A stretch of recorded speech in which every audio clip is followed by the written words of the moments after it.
বহু যুগ আগের কথা, যখন ধূসর মরুভূমির বুকে ছোট ছোট গ্রামগুলোতে মানুষের বেঁচে থাকা ছিল এক কঠিন লড়াই। সেই সময়ের এক নিঝুম গ্রামের প্রান্তে এক জীর্ণ কুটিরে বাস করতেন আমিনা। আমিনা ছিলেন এক বিধবা নারী, যার জীবনের একমাত্র সম্বল ছিল তার দুটি এতিম সন্তান আর বুক ভরা ঈমান। তার স্বামী মারা যাওয়ার পর পৃথিবীটা যেন রাতারাতি তার জন্য এক অন্ধকার গহ্বরে পরিণত হলো। যে প্রতিবেশীরা একদিন হাসি মুখে কথা বলতো, তারা আজ মুখ ফিরিয়ে নেয়। যে আত্মীয়রা বিপদে পাশে থাকার ওয়াদা করেছিল, তারা আজ দরজায় কড়া নাড়লে ভেতর থেকে খিল লাগিয়ে দেয়। আমিনা বুঝতে পারলেন, এই দুনিয়ায় আল্লাহ ছাড়া তার আর কেউ নেই। রাত নেমেছে গ্রামে, চারদিকে ঝিঝি পোকার ডাক আর হু হু করে বয়ে যাওয়া শীতল হাওয়া। ছোট দুটি শিশু ক্ষুধার জ্বালায় টানছে। মা, পেটে বড় আগুন জ্বলছে, কিছু খেতে দাও না। ছোট ছেলের এই আকুতি আমিনার কলিজা যেন ছিঁড়ে ফেলছে। ঘরে এক দানা চাল নেই, এক ফোঁটা তেল নেই। তিনি উনুন জ্বালিয়ে পাতিল ভর্তি পানি দিয়ে তাতে কতগুলো পাথর দিয়ে নাড়ছেন, যেন বাচ্চারা মনে করে খাবার রান্না হচ্ছে। নাড়তে নাড়তে আমিনার দু চোখ বেয়ে নোনা জল গড়িয়ে পড়ছে সেই ফুটন্ত পানিতে। হে আল্লাহ, তুমি তো দেখছো, তুমি তো আর রাজ্জাক। আমার সন্তানদের এই কষ্ট আমি সইতে পারছি না। তুমি ধৈর্য দাও মালিক, আমাকে ধৈর্য দাও। কান্নায় তার কণ্ঠ বুজে আসছিল। একসময় ক্লান্তিতে আর ক্ষুধার জ্বালায় বাচ্চারা কেঁদে কেঁদে ঘুমিয়ে পড়ল। আমিনা জায়নামাজ বিছিয়ে দাঁড়ালেন, সেজদায় গিয়ে অঝরে কাঁদতে লাগলেন। হে দয়াময়, লোকে আমাকে বিধবা বলে তুচ্ছ করে, কেউ একটু সাহায্যের হাত বাড়ায় না। আমি কার কাছে যাব? তুমি ছাড়া যে আমার আর কোনো আশ্রয় নেই। সকাল হলো। তিনি ভাবলেন কারো কাছে কাজ চাইবেন। লজ্জার সংকোচ ঝেড়ে ফেলে তিনি গ্রামের এক ধনী লোকের বাড়িতে গেলেন। সেই বাড়ির দরজায় দাঁড়িয়ে করুণ স্বরে বললেন, ভাইজান, আমার বাচ্চাদের জন্য কিছু কাজ কি পাওয়া যাবে? আমি ঘর মুছে দেব, থালা বাসন মেজে দেব, বিনিময়ে শুধু একবেলা খাবার দেবেন। কিন্তু ধনী লোকটির মনে দয়া হলো না। সে কর্কশ স্বরে বলে উঠল, দূর হও এখান থেকে, প্রতিদিন তোমরা ভিখারির মতো আসো, কাজ নেই এখানে।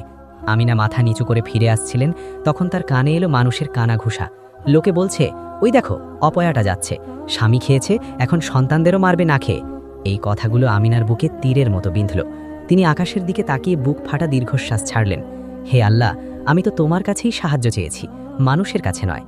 মানুষের হৃদয় এত কঠিন কেন? কেন তারা অসহায়কে মানুষ বলে গণ্য করে না? পথ চলতে চলতে আমিনা ক্লান্ত হয়ে এক গাছের নিচে বসলেন। তার পরনে তালিমারা জীর্ণ কাপড়, পায়ে চটি নেই, রোদে পুড়ে চামড়া তামাটে হয়ে গেছে, কিন্তু তার চেহারায় এক অদ্ভুত নূর ছিল, যা কেবল ধৈর্যশীলদেরই থাকে। তিনি ফিরে এলেন তার শূন্য ঘরে। ঘরে ঢুকেই দেখলেন ছোট মেয়েটি পানির তৃষ্ণায় কাতর হয়ে পড়ে আছে। আমিনা তাকে বুকে জড়িয়ে ধরলেন। মেয়েটি আধো আধো কণ্ঠে বলল, মা, বাবাকে আমাদের জন্য জান্নাত থেকে খাবার পাঠাবে না? আমিনা আর চোখের জল ধরে রাখতে পারলেন না। তিনি মেয়েটির কপালে চুমু খেয়ে বললেন, হ্যাঁ মা, আল্লাহ আমাদের অনেক কিছু দেবেন, শুধু একটু ধৈর্য ধরো, আমাদের আল্লাহ অনেক বড়। গ্রামের মানুষজনরা আমিনার এই দুর্দশা দেখেও না দেখার ভান করত। কেউ কেউ উল্টো তাকে নিয়ে উপহাস করত। একদিন গ্রামের মোড়ল আমিনাকে ডেকে বলল, শোনো আমিনা, এই অভাব নিয়ে তুমি গ্রামে থেকো না, মানুষের অলক্ষণে হবে, তুমি দূরে কোথাও চলে যাও। আমিনা স্তম্ভিত হয়ে গেলেন। নিজের ভিটেমাটি থেকে তাড়িয়ে দেওয়ার হুমকি! তিনি ম্লান হেসে বললেন, মোড়ল সাহেব, পৃথিবীটা আল্লাহর, আমি যেখানেই যাই না কেন আমার রিজিক তো তিনিই দেবেন। আপনারা আমাকে তাড়িয়ে দিতে পারেন, কিন্তু আল্লাহর রহমত থেকে বঞ্চিত করতে পারবেন না। এই বলে তিনি সেখান থেকে চলে এলেন। রাত গভীর হলো, ক্ষুধা এখন যন্ত্রণার সীমা ছাড়িয়ে গেছে। আমিনা দেখলেন তার সন্তানরা জ্বরে কাঁপছে, ঘরে কোনো ঔষধ নেই, এমনকি মাথায় দেওয়ার মতো সামান্য পানিটুকুও কুয়ো থেকে তোলার শক্তি তার শরীরে নেই। আমিনা তার সন্তানদের হাত ধরে বললেন, ওরে আমার কলিজার টুকরা, যদি মরেও যাই, ঈমান নিয়ে মরিস। আল্লাহ আমাদের দেখছেন, তিনি আমাদের এই ত্যাগের বিনিময় দেবেন। অন্ধকার ঘরে আমিনার কান্নার সুর বাতাসের সাথে মিশে এক বিষণ্ণ পরিবেশ তৈরি করল। মনে হচ্ছিল প্রকৃতির প্রতিটি অণু পরমাণুও আজ এই বিধবার কষ্টে বিলাপ করছে। রাতের সেই ঘুটঘুটে অন্ধকার মারিয়ে যখন ভোরের ধূসর আলো আমিনার জীর্ণ কুটিরে উকি দিল, তখন চারদিকের নিস্তব্ধতা যেন আরও ভারী হয়ে চেপে বসল তার বুকে। সন্তানদের জ্বরের তপ্ত নিঃশ্বাস আমিনার হাতের তালুতে আগুনের মতো ঠেকছে। তিনি থরথর করে কাঁপা হাতে পানির ঘটিটা নিয়ে উঠোনে বেরোলেন। কুয়োর পাড়ে গিয়ে যখন দড়ি টানছেন, তখন তার মাথাটা ঝিমঝিম করে উঠল। রিক্ত পেটে দীর্ঘদিনের ক্ষুধা আর রাতের চিন্তা তাকে ভেতর থেকে কুড়ে কুড়ে খাচ্ছিল। পানিটুকু নিয়ে এসে সন্তানদের কপালে জলপট্টি দিতে দিতে তিনি বিড়বিড় করে বলছিলেন, ইয়া আল্লাহ, তুমি তো আইয়ুব আলাইহিসসালামকে ধৈর্য দিয়েছিলে, আমাকেও সেই ধৈর্য দাও, আমার সন্তানদের তুমি রক্ষা করো। তিনি আবার বেরোলেন কাজের খোঁজে। গ্রামের মেঠো পথ ধরে হাঁটতে হাঁটতে তিনি এক সওদাগরের বাড়ির সামনে গিয়ে দাঁড়ালেন। বিশাল অট্টালিকা, প্রাচুর্যের ছড়াছড়ি, দরজায় পাহারাদার দাঁড়িয়ে। আমিনা কম্পিত কণ্ঠে বললেন, বাবা, ভেতরে কি কোনো কাজের সুযোগ হবে? পাহারাদার তাচ্ছিল্যের স্বরে বলল, যা ভাগো এখান থেকে, সওদাগর সাহেব আজ শহরে গেছেন, এখন কোনো লোক নেওয়া হবে না। আমিনা কাকুতি মিনতি করে বললেন, বাবা, আমার বাচ্চাদের কাল থেকে কিছু খায়নি, ওদের খুব অসুখ, আমি শুধু একবেলা ডাল ভাতের বিনিময়ে সারাদিন কাজ করে দেব। কিন্তু সেই পাষাণ হৃদয়ে কোনো টোকা টাকল না, উল্টে সে আমিনাকে ধাক্কা দিয়ে সরিয়ে দিল। ধুলোয় লুটিয়ে পড়লেন সেই নারী, তার হাতের চামড়া ছিলে রক্ত বের হতে লাগলো। ধুলোবালি মেখেই তিনি উঠে দাঁড়ালেন, চোখের জল মুছে আবার হাঁটতে শুরু করলেন। পথে দেখা হলো গ্রামের সেই মোড়লের সাথে, যে আমিনাকে গ্রাম ছাড়ার হুমকি দিয়েছিল। আমিনাকে দেখে তিনি থামলেন এবং বিদ্রুপের হাসি হেসে বললেন, কিরে আমিনা, এখনো যাসনি? তোর তো দশা খুব খারাপ দেখছি। শোন, এখনো সময় আছে, আমার বাগানে কাজ করবি, বিনিময়ে তোকে থাকার জায়গা দেব, তবে ওই তোর আপদ সন্তান দুটোকে অন্য কোথাও দিয়ে আসতে হবে। আমিনার বুকটা কেঁপে উঠল, তার চোখের কোণে আগুন জ্বলে উঠল। তিনি শান্ত গলায় বললেন, মোড়ল সাহেব, দুনিয়ার সব সম্পদ একদিকে আর আমার সন্তানদের এক ফোঁটা চোখের জল আর একদিকে। আমি না খেয়ে মরতে পারি, কিন্তু আমার আমানত আমি কারো হাতে তুলে দেব না। মোড়ল রাগে গজগজ করতে করতে চলে গেল। আমিনা একা দাঁড়িয়ে রইলেন তপ্ত বালুর ওপর। রোদের তীব্রতা বাড়ছে, তার পিপাসায় বুক ফেটে যাচ্ছে। হঠাৎ তার নজর পড়ল রাস্তার ধারে পড়ে থাকা একটা চামড়ার থলির ওপর। তিনি কৌতূহলী হয়ে সেটা কুড়িয়ে নিলেন। থলিটা বেশ ভারী, খুলে দেখলেন ভেতরে সোনা আর রূপার মুদ্রায় ঠাসা। এক মুহূর্তের জন্য আমিনার চোখের সামনে তার সন্তানদের হাসি মুখ ভেসে উঠল। এই মুদ্রা দিয়ে তিনি সারা জীবন সুখে থাকতে পারবেন, তার সন্তানদের আর ক্ষুধার জ্বালা সইতে হবে না। কিন্তু পরক্ষণেই তার মনে আল্লাহর ভয় জেগে উঠল। না, এ তো আমার নয়, এ তো কারো হারানো সম্পদ। হারাম খাবার খেয়ে আমি আমার সন্তানদের বড় করতে পারবো না। তিনি দীর্ঘশ্বাস ফেলে থলিটা নিয়ে রাস্তার পাশে বসে রইলেন। যদি এর মালিক ফিরে আসে? ঘণ্টার পর ঘণ্টা কেটে গেল। অবশেষে এক বৃদ্ধ পথিককে দেখা গেল হন্যে হয়ে কিছু একটা খুঁজছেন। আমিনা তাকে ডেকে জিজ্ঞেস করলেন, চাচা, আপনি কি কিছু হারিয়েছেন? বৃদ্ধটি হাউমাউ করে কেঁদে উঠলেন, মা, আমার সারা জীবনের জমানো সব মোহর এই পথে পড়ে গেছে, আমার সব শেষ হয়ে গেছে। আমিনা নিঃশব্দে সেই থলিটি বৃদ্ধের হাতে তুলে দিলেন। বৃদ্ধ অবাক হয়ে আমিনার দিকে চাইলেন। এই ছেঁড়া কাপড় পরা ক্ষুধার্ত চেহারার নারী এতগুলো মোহর পেয়েও লোভ করেননি। তিনি বললেন, মা, তুমি কি জানো এর ভেতরে কত সম্পদ ছিল? তুমি চাইলে এটা দিয়ে রাজপ্রাসাদ বানাতে পারতে। আমিনা ম্লান হেসে বললেন, চাচা, রাজপ্রাসাদ মরে গেলে সাথে যাবে না, কিন্তু আমানত খেয়ানতের গুনাহ সাথে যাবে। আমি আল্লাহর কাছে জবাবদিহি করতে পারবো না। বৃদ্ধ আবেগাপ্লুত হয়ে নিজের ঝুলি থেকে কিছু রুটি আর খেজুর বের করে দিলেন। আমিনা সেই খাবারটুকু নিয়ে দৌড়ে বাড়ি ফিরলেন। সন্তানদের মুখে যখন তিনি রুটির টুকরো তুলে দিচ্ছিলেন, তখন তার চোখে যে আনন্দাশ্রু ছিল তা পৃথিবীর যে কোনো মণিমুক্তার চেয়ে দামি। কিন্তু এই শান্তি দীর্ঘস্থায়ী হল না। গ্রামের একদল হিংসুটে মানুষ রটিয়ে দিল যে আমিনা ওই বৃদ্ধের কাছ থেকে অনেক টাকা হাতিয়ে নিয়েছে। তারা আমিনার ঘরে চড়াও হলো। তারা দাবি করল ওই টাকা গ্রামের তহবিলে দিতে হবে। আমিনা চিৎকার করে বললেন, আমার কাছে কোনো টাকা নেই, আমি শুধু রুটি পেয়েছি। কিন্তু কেউ তার কথা শুনল না। তারা আমিনার সামান্য আসবাবপত্র ছুঁড়ে ফেলে দিল, এমনকি তার জায়নামাজটুকুও টেনে ছিঁড়ে ফেলল। আমিনা মাটির উপর বসে পড়ে হাউমাউ করে কাঁদতে লাগলেন, হে আল্লাহ, তুমি তো অন্তর্যামী, তুমি জানো আমি কিছুই রাখিনি। কেন এই জুলুম, কেন এই পরীক্ষা? মানুষগুলো যখন চলে গেল, আমিনা শূন্য ঘরে সন্তানদের জড়িয়ে ধরে গুমড়ে গুমড়ে কাঁদতে লাগলেন। তার কান্নার সুর এতই করুণ ছিল যে ঘরের দেয়ালগুলো যেন সেই ব্যথায় কেঁপে উঠছিল। তিনি তার সন্তানদের বললেন, বাবা, তোমরা ভয় পেও না, আল্লাহ আমাদের সাথে আছেন। যারা আজ আমাদের উপর জুলুম করছে, একদিন তাদেরও বিচার হবে। আমিনা সেই ভাঙা ঘরে বসেই আবার আল্লাহর ইবাদতে মশগুল হলেন। তার শরীর ভেঙে পড়ছিল, ক্ষুধার তীব্রতায় তার নাড়ি ভুঁড়ি যেন পেঁচিয়ে আসছিল। আমিনা যখন সেজদায় যেতেন, তখন তার মনে হতো তিনি এই পৃথিবীর কোনো কষ্টের মধ্যে নেই। এভাবেই দিনগুলো কাটতে লাগল। অভাব যেন তার পিছু ছাড়ছিল না। গ্রামের মানুষগুলো তাকে এক ঘরে করে দিল, কেউ তার সাথে কথা বলে না, কেউ তাকে কাজ দেয় না, এমনকি গ্রামের কুয়ো থেকে পানি তোলাও তার জন্য নিষিদ্ধ করে দেওয়া হলো। আমিনা রাতের অন্ধকারে দূরবর্তী এক ঝর্ণা থেকে পানি বয়ে আনতেন। একদিন সেই ঝর্ণার ধারে পানি ভরতে গিয়ে তিনি দেখলেন এক অদ্ভুত জ্যোতি। মনে হলো যেন আসমান থেকে কোনো নূর নেমে এসেছে। আমিনা ভয় পেয়ে পিছিয়ে গেলেন, কিন্তু এক শান্ত কণ্ঠস্বর ভেসে এলো, ধৈর্য ধরো আমিনা, তোমার ধৈর্যের সুবাস আসমানে পৌঁছে গেছে। আমিনা কাঁপতে কাঁপতে বাড়ি ফিরলেন। তিনি বুঝতে পারলেন না এটা কি ছিল, কিন্তু তার মনে এক নতুন আশার সঞ্চার হলো।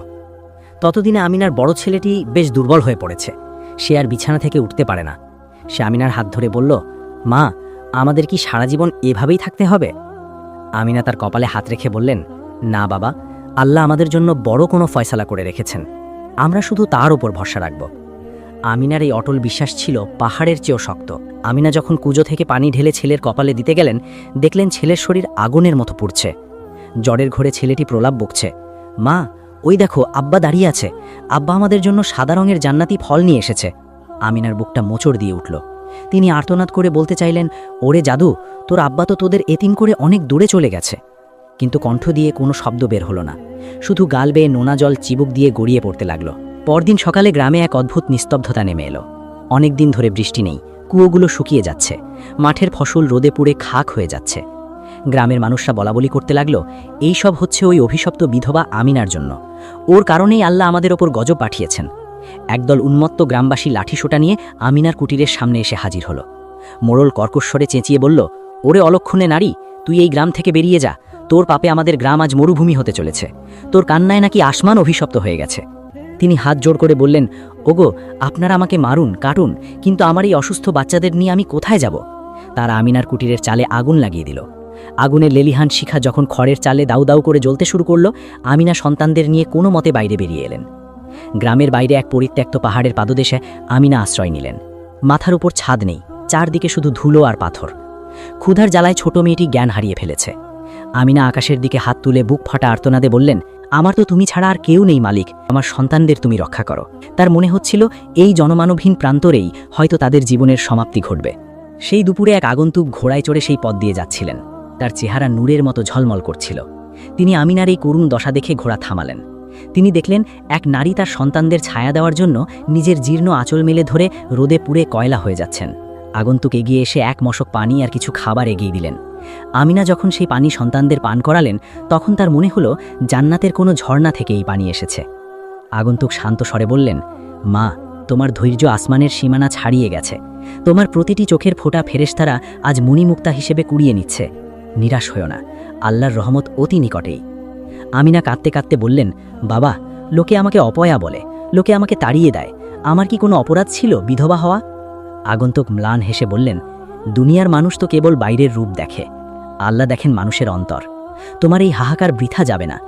এই বলে সেই রহস্যময় আগন্তুক অদৃশ্য হয়ে গেলেন। তার অসুস্থ ছেলেটি হঠাৎ চোখ মেলে তাকালো। সে বলল, মা, আমার জ্বর চলে গেছে। আমি কি সুন্দর এক বাগান দেখতে পাচ্ছি, সেখানে আব্বা দাঁড়িয়ে আমাকে ডাকছেন। আমিনা ছেলেতে জড়িয়ে ধরলেন। তার মনে এক ভয় আর শঙ্কার উদয় হল। তবে কি তার সন্তান তাকে ছেড়ে চলে যাচ্ছে? তিনি 2 রাকাত নফল নামাজে দাঁড়িয়ে গেলেন। চোখের জলে জায়নামাজ ভিজে কাদা হয়ে গেল। হে আল্লাহ, আমি ধৈর্য ধরেছি, আমি কারো কাছে নালিশ করিনি, তুমি আমাকে ভেঙে দিও না। পরদিন সকালে দেখা গেল এক অলৌকিক ঘটনা। আমিনা যেখানে নামাজ পড়েছিলেন, সেই পাথরের খাঁজ থেকে স্বচ্ছ পানির একটি ধারা বেরিয়ে আসছে। যেখানে ধুধু মরুভূমি ছিল, সেখানে যেন প্রাণের স্পন্দন জেগে উঠেছে। আমিনা সেই পানি দিয়ে সন্তানদের মুখ ধুয়ে দিলেন। তারা যেন নতুন জীবন ফিরে পেল। কিন্তু গ্রামের মানুষের শত্রুতা থামেনি। তারা শুনতে পেল আমিনা নাকি পাহাড়ে জাদু করছে, তাই সেখানে পানি বেরিয়েছে। তারা আবার দল বেঁধে এলো আমিনাকে ধ্বংস করতে। কিন্তু এবার যখন তারা পাহাড়ের কাছে পৌঁছল, এক প্রচণ্ড ধূলিঝড় তাদের পথ আটকে দিল। তারা ভয়ে যে যার মতো পালিয়ে গেল। আমিনা একা দাঁড়িয়ে রইলেন সেই পাহাড়ের চূড়ায়। তিনি বুঝতে পারলেন, যার সাথে আল্লাহ আছেন তার পুরো পৃথিবী বিপক্ষে গেলেও কোনো ক্ষতি করতে পারবে না। তিনি তার সন্তানদের বললেন, বাবা, এই দুনিয়াটা হলো মুসাফিরের ঘর। এখানে আমরা একটু কষ্টের জন্য এসেছি, যাতে চিরস্থায়ী সুখে থাকতে পারি। তোমরা কখনো কারো ওপর রাগ করো না, আল্লাহকে ভালোবাসো। আমিনার সেই মায়াবী কণ্ঠ যখন পাহাড়ের গায়ে প্রতিধ্বনিত হতো, বনের পশুরাও যেন কান পেতে সেই কথা শুনত। গ্রামের সেই ধনী সওদাগর যে তাকে তাড়িয়ে দিয়েছিল, সে একদিন দূর থেকে আমিনাকে দেখে থমকে দাঁড়ালো। সে ভাবল, এই নারীর মধ্যে এমন কি আছে যা তাকে এত কষ্টের মাঝেও শান্ত রেখেছে? তিনি তার সন্তানদের নিয়ে সেই নির্জন পাহাড়ে এক নতুন পৃথিবী গড়ে তুললেন, যেখানে হিংসা নেই, কেবল আছে আল্লাহর প্রেম। আমিনা যখন সেই স্বচ্ছ পানির ধারে বসেন, তখন তার মনে পড়ে সেই দিনগুলোর কথা, যখন এক ফোঁটা পানির জন্য তাকে মানুষের দুয়ারে দুয়ারে লাঞ্ছিত হতে হয়েছিল। কিন্তু আমিনার হৃদয় তো মুমিনের হৃদয়। তিনি কি পারবেন গ্রামবাসীর সেই নিষ্ঠুরতা ভুলে থাকতে? গ্রামের অবস্থা তখন শোচনীয়। আকাশ থেকে যেন আগুন ঝরছে। মাসের পর মাস এক ফোঁটা বৃষ্টির দেখা নেই। কুয়োগুলো ফেটে চৌচির হয়ে গেছে। গবাদি পশুরা তৃষ্ণায় ধুকে ধুকে মরছে। গ্রামের সেই অহংকারী মোড়ল আর ধনী সওদাগররা এখন দিশেহারা। তারা যে সম্পদ নিয়ে দম্ভ করত, সেই সোনাদানা এখন এক ঘটি পানির সমান দামিও নয়। একদিন আমিনা পাহাড়ের চূড়ায় দাঁড়িয়ে দেখলেন, একদল মানুষ ধুলো উড়িয়ে পাহাড়ের দিকে আসছে। তাদের হাঁটা চলায় কোনো দম্ভ নেই, আছে কেবল হাহাকার। কাছে আসতেই তারা আমিনাকে চিনতে পারলেন। এরা তো সেই মানুষ যারা তাকে ডাইনি বলে তাড়িয়ে দিয়েছিল, যারা তার কুটিরে আগুন দিয়েছিল। আমিনার বুকটা একবার কেঁপে উঠল। তিনি কি আবার বিপদে পড়বেন? কিন্তু যখন তারা কাছে পৌঁছল, দেখা গেল ভিন্ন দৃশ্য। গ্রামের মোড়ল সে আমিনার পায়ের কাছে আছড়ে পড়ে কাঁদতে শুরু করল। আমিনা, আমাদের ক্ষমা করো, আমরা বুঝতে পারিনি তুমি আল্লাহর কত প্রিয় বান্দি। আমাদের পুরো গ্রাম তৃষ্ণায় ছটফট করছে, আমাদের বাঁচাও আমিনা। আমিনা স্তম্ভিত হয়ে দাঁড়িয়ে রইলেন। যে মোড়ল তাকে তাড়িয়ে দিয়েছিল, আজ সেই তার পায়ে পড়ে জীবন ভিক্ষা চাইছে। আমিনার চোখে জল এলো।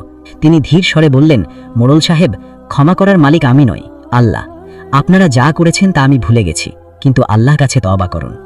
গ্রামের মানুষরা সেই অলৌকিক ঝর্ণার পাড়ে গিয়ে পশুদের মতো পানি পান করতে লাগল। তাদের চোখে মুখে তৃপ্তির চেয়ে বেশি ছিল লজ্জার ছাপ।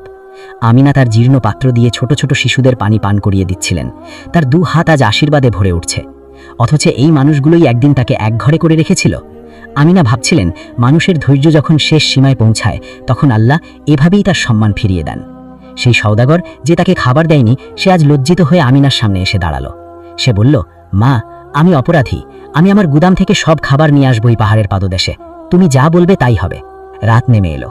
গ্রামবাসীরা আজ আমিনার আশ্রয়ে। আমিনা তার সন্তানদের নিয়ে বসে আছেন। বড় ছেলেটি এখন অনেকটাই সুস্থ। গ্রামবাসীরা পাহাড়ে থাকতে শুরু করলো। আমিনা তাদের জন্য প্রতিদিন দোয়া করতেন, কিন্তু আমিনার শরীর দিন দিন আরও দুর্বল হয়ে পড়ছিল। তবুও তিনি কাউকে বুঝতে দিতেন না। একদিন গ্রামের এক বৃদ্ধা আমিনার কাছে এসে কেঁদে কেঁদে বলল, মা, তোমার মতো ধৈর্য যদি আমার থাকতো তবে আমার সংসারটা বেঁচে যেত। আমিনা তাকে সান্ত্বনা দিয়ে বললেন, খালা, ধৈর্য মানে কেবল সহ্য করা নয়, ধৈর্য মানে আল্লাহর ফায়সালায় সন্তুষ্ট থাকা।